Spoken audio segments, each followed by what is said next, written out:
Jésus est dans ses derniers milles avec ses disciples et ce chapitre, en fait les derniers quelques chapitres ici de Jean, prépare les disciples à son départ. Et donc, tout ce qui est écrit dans ce chapitre et les 2-3 précédents sont comme la fiche de route, leur map, et avec les outils qui sont écrits dedans pour réussir à passer à travers l'épreuve de la mort de Jésus-Christ et comprendre et les équiper pour l'avenir. Donc, des paroles très importantes. Et je vous lis maintenant les versets 29 à 33, à la fin de ce discours qu'il donne à ses disciples pour les préparer avant sa prière du chapitre 17. À l'heure où Jésus passait de ce monde à son Père, il parlait à ses disciples, ceux-ci lui disaient ceci. Il leur disait ceci à eux. « Voici, maintenant tu parles ouvertement, leur dit ses disciples, et sans langage énigmatique ou sans des paraboles.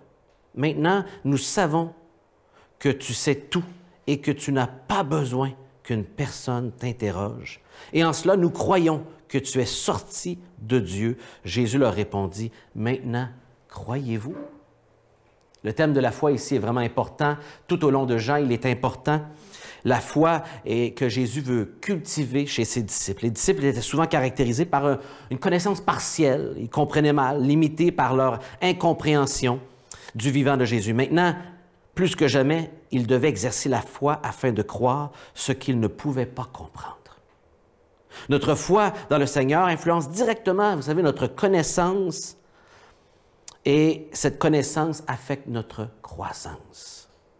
Ils sont étroitement liés, connaissance et croissance, dans les Écritures. La vie chrétienne commence avec la foi et sa croissance continue avec la foi. La foi ici éclaire leur confusion. Il y a un lien direct et très fort entre foi et même amitié avec Dieu, nous dit Jacques. Dans le chapitre 2, verset 23, on lit ceci. « Ainsi s'est accompli ce que dit l'Écriture. Abraham eut confiance, il a placé sa foi en Dieu, et cela fut compté comme justice. » Ça a été mis à son compte. Et il a été appelé ami de Dieu. Est-ce pas beau, ça? Parce qu'il avait la foi et que Dieu l'a justifié par cette foi qu'il avait en lui, il était appelé ami de Dieu. La foi est vraiment essentielle à la foi chrétienne. Ce n'est pas juste le début, c'est comme ça que se fait toute la vie chrétienne à chaque jour. Ce n'est pas le point d'entrée, la foi, c'est ce qui entretient et permet la croissance tout au long de notre vie, dite chrétienne, c'est-à-dire à suivre le Christ. Les versets 32 et 33, on lit ceci. « Voici vient l'heure, elle est venue, où vous serez dispersés. » Jésus les avertit, chacun chez soi, et moi seul vous laisserai. Mais je ne serai pas seul, parce que le Père est avec moi. Donc, il les avertit de cet événement difficile qui va amener une séparation, mais qu'il trouve justement dans le Père la présence suffisante pour l'épreuve. « Cela, je vous ai dit, afin que vous ayez la paix en moi.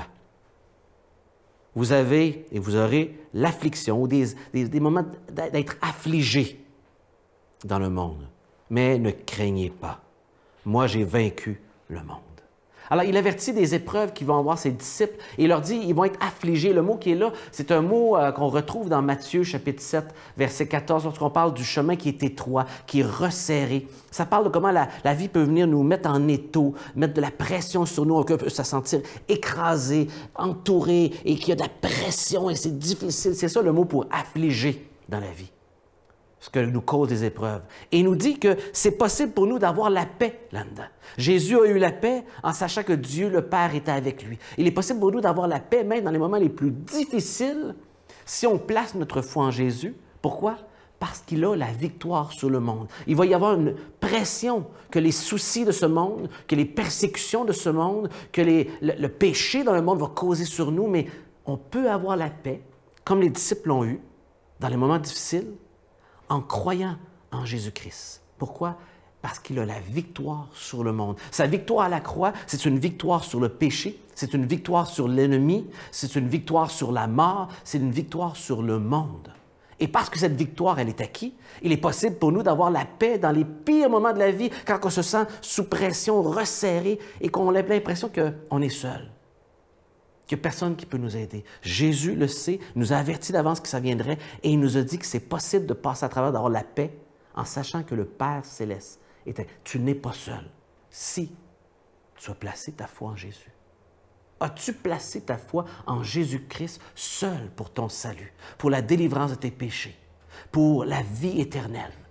Il n'est pas trop tard. Encore aujourd'hui, Dieu, le Père, t'invite par l'entremise des paroles de Jésus à prendre cette décision aujourd'hui dans ta vie et de lui donner ta vie maintenant et d'avoir ce qu'il a promis, une paix intérieure que personne ne peut t'enlever. Que le Seigneur te bénisse.